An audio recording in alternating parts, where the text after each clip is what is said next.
నమస్తే, welcome to NS TV. ముందుగా వార్తల్లోని ముఖ్యాంశాలు.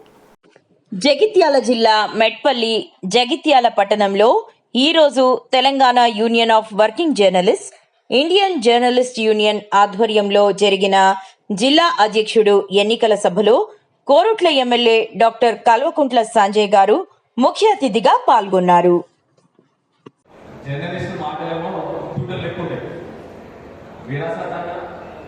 ఆ తర్వాత రాను మాట్లాడాక భయమైతే మాట్లాడాలంటే నిజమే కదా, ఏం మాట్లాడి వాళ్ళ స్పీచ్ చూసి ఎట్లా మాట్లాడారు. మాకేమో డాక్టర్లు మాకేమో మాట్లాడికి రాకపోయారు, వాళ్ళు ముందు మా తర్వాత వాళ్ళని మాట్లాడాలి ఎప్పుడని చెప్పి పెద్దలు నూతనంగా చేరి మొట్టమొదటి మీటింగ్ షేర్ చేసుకుంటున్న మా లక్ష్మణ గారికి, లోకల్ శాసనసభ్యులు జగిత్యాల సంజయ్ గారికి చాలా మంది కన్ఫ్యూజన్. సంజయ్ అంటే బాగా కన్ఫ్యూజన్. మీకు కూడా చెప్తున్న జర్నలిస్ట్ ఇక్కడ నుంచి జగిత్యాల సంజయ్ కోరుట్ల సంజయ్ ఈజీగా అయిపోతుంది అందరికి. చాలా మంది నాకు ఫోన్ చేస్తారు, సార్ నాకు కన్నా ఆపరేషన్ చేస్తామంటే అరే బాబు నేను అన్నాడు ఆయన జగిత్యాల సంజయ్.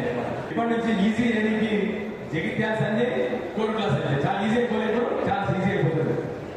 అట్లానే పెద్దలు మా అంకుల్ రమణ గారికి, మా కోరుట్ల ఇన్ఛార్జ్ నరసింహరావు గారికి, మాజీ చైర్పర్సన్ మా వసంత గారికి, మాజీ మున్సిపల్ చైర్పర్సన్ జ్యోతి గారికి, టీయూడబ్ల్యూజే రాష్ట్ర అధ్యక్షులు విరాట్ అలీ గారికి, రాష్ట్ర ప్రధాన కార్యదర్శి రామనారాయణ గారికి, జాతీయ కార్యవర్గ సభ్యులు మాజీ అధ్యక్షులు శేఖర్ గారికి, మన మహారాష్ట్ర రాష్ట్ర అధ్యక్షులు శ్రీనివాస్ గారికి, అదేవిధంగా సంపత్ గారికి, సురేందర్ గారికి, రవీందర్ గారికి, గాండ్ల శ్రీనివాస్ గారికి, మిగతా ఇక్కడ విచ్చేసినటువంటి తెలంగాణ సభ్యులందరికీ పేరు పేరున నమస్కారం. నాకు ఒక డౌట్ వస్తుంది అప్పటి నుంచి. TUWJ అంటే Telangana union of working journalist అంటే మిగతా జర్నలిస్ట్ పనిచేస్తారా అంటే నాన్ వర్కింగా, మిగతా నాన్ వర్కింగా. So keep jokes apart. ఇప్పటి వరకు విరాసత్ గారు కానీ నారాయణ గారు కానీ బ్రహ్మాండంగా మీ సమస్యలు, అదేవిధంగా సమాజంలో మీ బాధ్యతలు అన్నీ కూడా బ్రహ్మాండంగా చెప్పేవారు. నాకు తెలిసి అంతకుముందు అంటే ఇప్పుడే నాకు అర్థమైంది. నేను డాక్టర్ ఉన్నప్పుడు ఇన్సూరెన్స్ కార్డు ఉండే మీ అందరికి, ఎందుకంటే నేను ట్రీట్మెంట్ ఇస్తున్నప్పుడు నేను యశోద కార్పొరేట్ హాస్పిటల్ ఉన్నప్పుడు ఉండే. ఇప్పుడేం అర్థమైందంటే కరోనా నుంచి అది ఆగిపోయిందని చెప్పి అర్థమైంది నాకు. తప్పకుండా నిజంగానే కరోనా వచ్చిన తర్వాత మీ అందరికి తెలుసు రాష్ట్ర ఆర్థిక పరిస్థితి బాగా దెబ్బతింది 2 సంవత్సరాలు. అప్పటి నుంచి చాలా ఆగినాయి.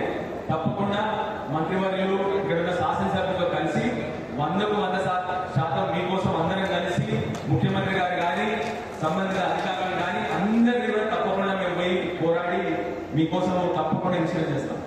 ఇంకొక మాట మా విరాసత్ అలీ గారికి చెప్పాలి నేను, అట్లానే రామనారాయణ గారికి కూడా చెప్పాలి నేను. వాళ్ళు మాట్లాడుతూ ఇళ్ళ గురించి మాట్లాడింది. మా కొడుకులు ఏం మాట్లాడలేదు, ఏం చెప్తలేదు. బాలిషి మా కొడుకుల వాళ్ళందరూ ఎక్కడ అందరు చెప్పలేదండి గట్టిగా. ఇంకొక ముచ్చట మా విరాసత్ అలీ గారు హరీష్ గారికి కూడా చెప్పాలి. పోయి మీరిద్దరు చెప్పారు మెదక్ జిల్లాలో 900 జాగాలు ఇచ్చిందని. మీకు విషయం చెప్పాలి, కొడుకుల కాన్స్టిట్యున్సీలో 80 జాగాలతో సహా ఇల్లులు కూడా కట్టించినాం మేము. 80 జాగాలతో సహా ఇల్లులు కూడా కట్టించిన ఏకైక కాన్స్టిట్యున్సీ కొరుట్ల కాన్స్టిట్యున్సీ అని గర్వంగా చెప్తున్నా. దానికి చాలా కష్టపడ్డది మాజీ శాసనసభ్యులు మా నాన్నగారు విద్యాసాగర్ గారు. ఇక తన పడ్డ కష్టము వర్ణాన్ని తెద్దాం.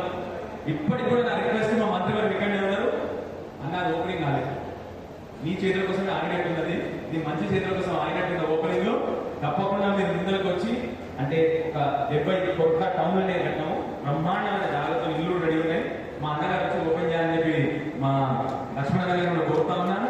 సో జాగ్రత్తలు సహా ఇల్లులు కట్టించిన ఏకైక కాన్స్టిట్యున్సీ కొరత అని చెప్పి గర్వంగా చెప్తా ఉన్నాను. రెండోది, ఇంతకుముందు పెద్దలు చెప్తా ఉంటారు, చాలా మంది జర్నలిజం విలువలు పడిపోతున్నాయంటా ఉంటారు. నేనేమంటా అంటే రాజకీయ నాయకుల విలువలు కూడా పడిపోతున్నాయి సమానంగా. బట్టి జర్నలిస్టుల విలువలు కాదు, రాజకీయ నాయకుల